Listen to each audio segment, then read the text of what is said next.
Well, today on The Boiling Point, we're going to be talking to Brian Grandstaff a little bit about the weather is getting colder and talking about some steam traps as well as some strainers and making sure that we have our system ready to go.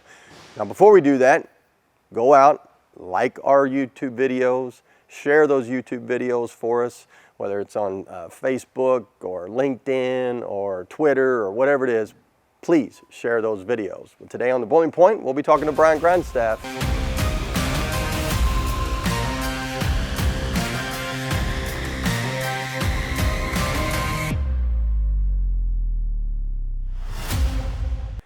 Well, welcome to The Boiling Point. I'm Richie Ware, and this is Brian Grandstaff, BoilerWarehouse.com, obviously all the parts that we have. But we got it October here, and we're getting ready to get into some cold weather, Brian. Right. And I want to talk a little bit about some stuff with cold weather that come up. You know, you had said something you want to chat about, some traps and strainers and things like that. So what do you got?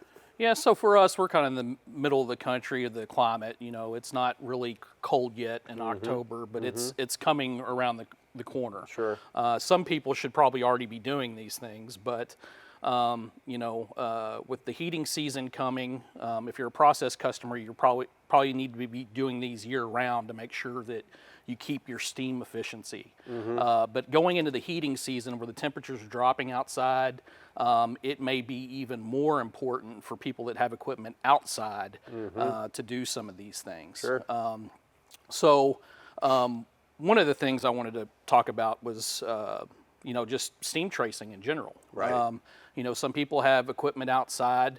They're either using WARE electric heat elements to warm things. Some people use steam. Sure. The big important thing with steam when the temperatures drop are making sure that you get your condensate out of your steam lines. Otherwise, you're going to have some freezing problems on that you're trying to protect other equipment on. Right. So, you know, now's a good time of year. I've got a couple of traps out here, but, you know, there's different traps for steam tracing applications.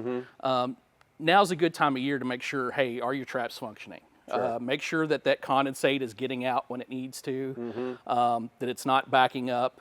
Once it backs up, it becomes an insulator and it's going to freeze. Right. And then all your other equipment that you're going to protect is going to freeze. Yeah.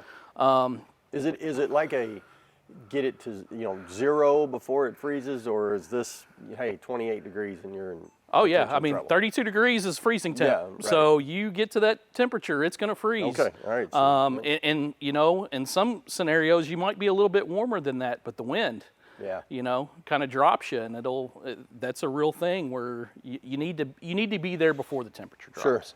Sure. So going through, making sure your traps are operating correctly, you know, making sure that you're getting, and just for efficiency purposes, making sure that you're getting your the air purged from the system, because air is an insulator also.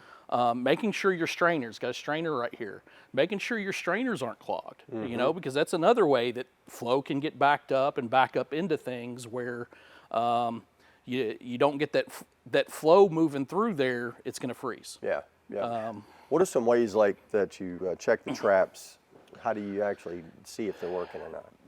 The poor man's version is you can go through and just shoot things with temperature guns and just make sure that you're seeing the temperature changes from the beginning to the end of the trap. Okay. Make sure your temperatures are what they're supposed to be for steam flowing. Sure. But there are, you know, better methods of doing that. You know, there's different technologies for actually testing traps with trap testers.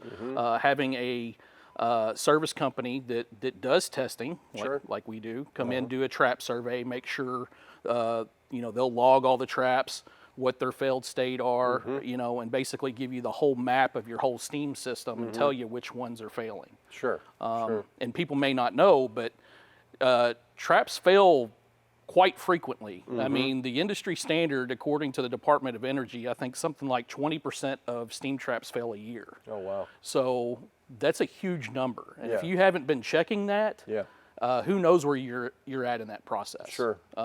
You know, you could have had failed traps for a year or 2 years and not even know it, other than, hey, I'm not quite getting the temperatures over here, or I have a process problem. Right. You know, then you run into those things, but you may not be getting the heat transfer that you should be getting. Sure. Sure. Yeah. Well, good stuff. Well, make sure that you are checking all of your traps and you get things insulated, whether it's steam trace or you can use the electric wire for like a strip heating, I guess is what you would be more call it. So get that stuff done. Winter is coming, and as a service company, I can tell you that we get tons of calls when things freeze up. So make sure that you are checking all of that in your system. And we'll see you next time on The Boiling Point.